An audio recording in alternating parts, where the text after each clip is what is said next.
All right guys, Dr. Chris Stanley here. This is a follow-up video to the one that I did explaining PAILs and rails and why static kind of standard stretching really doesn't do anything.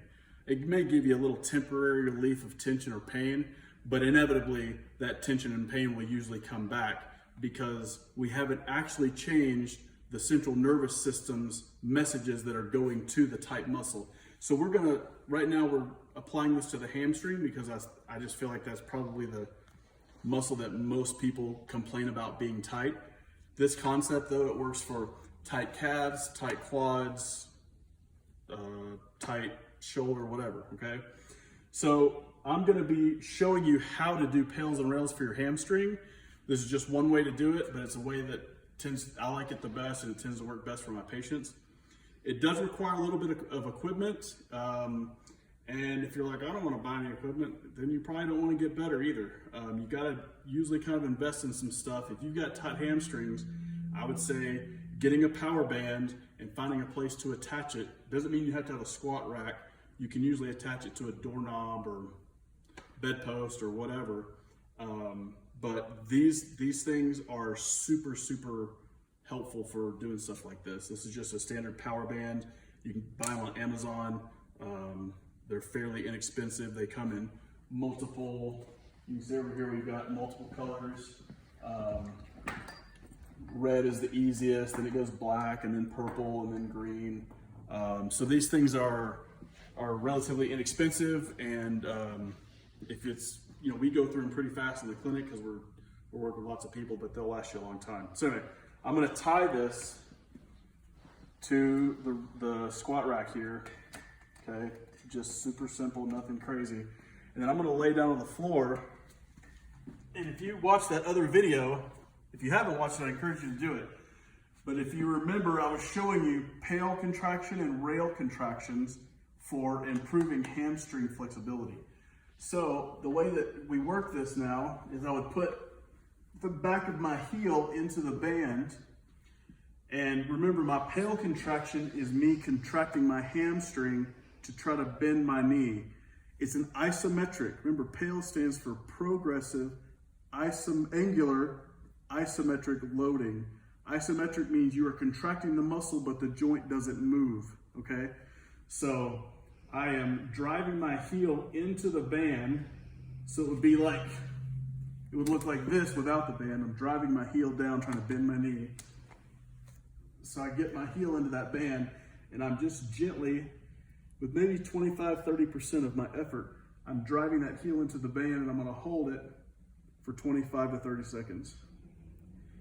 And then when I'm done with that 25-30 seconds, then I'm gonna straighten my knee, squeezing my quad to try to straighten my knee. That's going to force the hamstring to let go. And I keep that contraction going in my quad. I'm forcefully, actively straightening my knee, and I'm getting a burn, huge stretch right here. But this is the part where your brain is now recalibrating to meet the demands that you're placing on it, okay? It's adapting. And I do that for 25-30 seconds, and then I bend just a little bit. You notice I didn't bend my knee much. I bend and I'm driving my heel into the band. If you don't have these bands, you can use a rope. You can use a toe strap, a piece of webbing. Anything that you can kind of fashion into this loop system like this. And so I do 25-30 seconds, then I straighten the knee as hard as I can. And with this, you should be working hard enough that you're making faces. This should be effort. You're not just laying here letting your foot hang in the strap. You're forcing this quad to stretch to straighten your knee out. That would be round 2, and then I drive my heel into the strap again. Remember, the PAIL part of the contraction, my knee bend, 25 to 30% effort for 25 to 30 seconds, and then I straighten the knee again.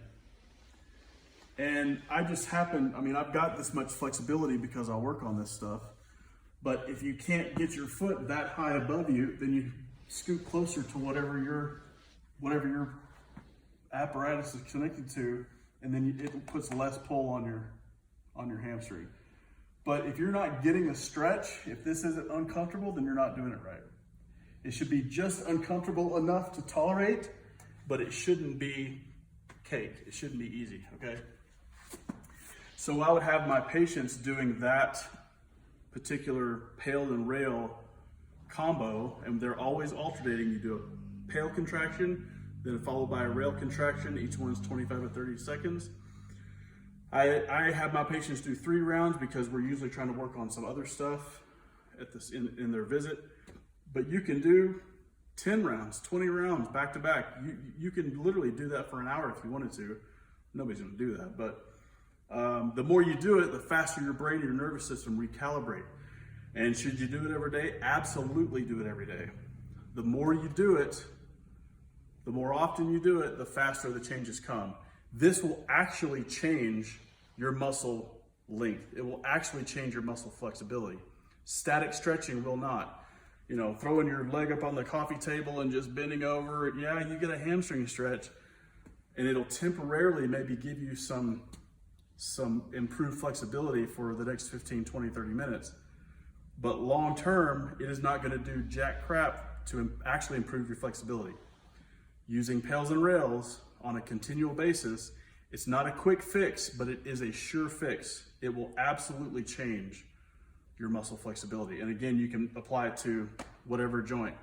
I'll do a video later that'll show you how to do the same thing for the quads. But hopefully that kind of gives you an idea of how PAILs and rails work.